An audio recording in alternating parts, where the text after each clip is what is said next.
Geckos and grasshoppers, worms and watermelons, elephants and Escherichia coli, man and mushroom. All so different in form and function, but amazingly the same in how their form and function are determined. First, all these organisms are made of one or more cells, and every cell of every living thing on Earth contains all the information it takes to create and duplicate and make variations of itself.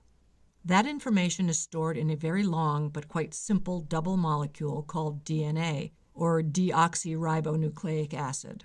And the DNA of every living organism is made of chains of 4 smaller molecules called nucleotides. What dictates the difference between a man and a mushroom is the sequence of these nucleotides in the long DNA chain.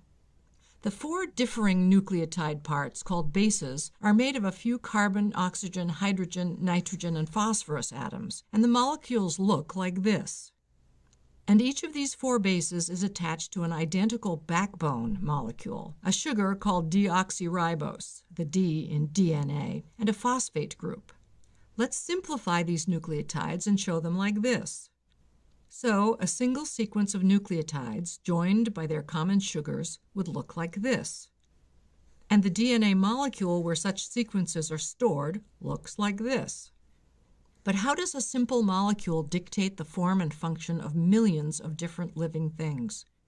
You can think of DNA as a great library of information that is used to do one thing and one thing only, direct the building of different protein molecules. And it's the proteins that build the cells and keep them functioning and changing and reproducing.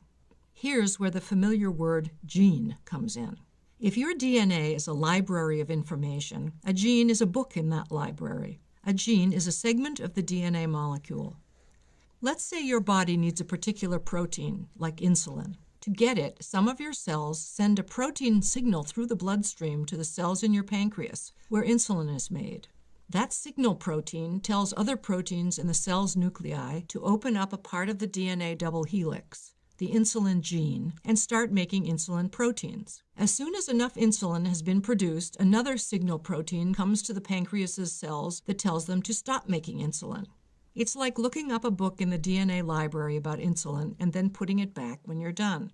There are genes in DNA for visible and invisible things that make up your body, like genes for eye color protein pigments, for skin color, for hair color, for stopping and starting bone growth, for your blood type, for how many fingers or arms and legs you have, for proteins that influence how long you live.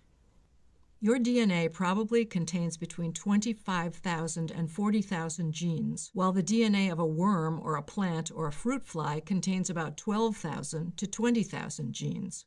Some of those genes have quite different sequences of nucleotides than yours, and some are similar to yours. Though it happens infrequently, our own nucleotide sequences can change as the result of spontaneous or environmental damage, which might remove or shift a nucleotide position. This changes the gene involved and can then change the protein. Most of these changes, called mutations, have very little effect on the organism or its descendants. Some are mildly damaging, and a few can make the organism better suited to its environment. It is these tiny changes in DNA gene sequences happening over millions of years that create the differences among living organisms. From geckos to grasshoppers, worms to watermelons, elephants to Escherichia coli, and man to mushroom.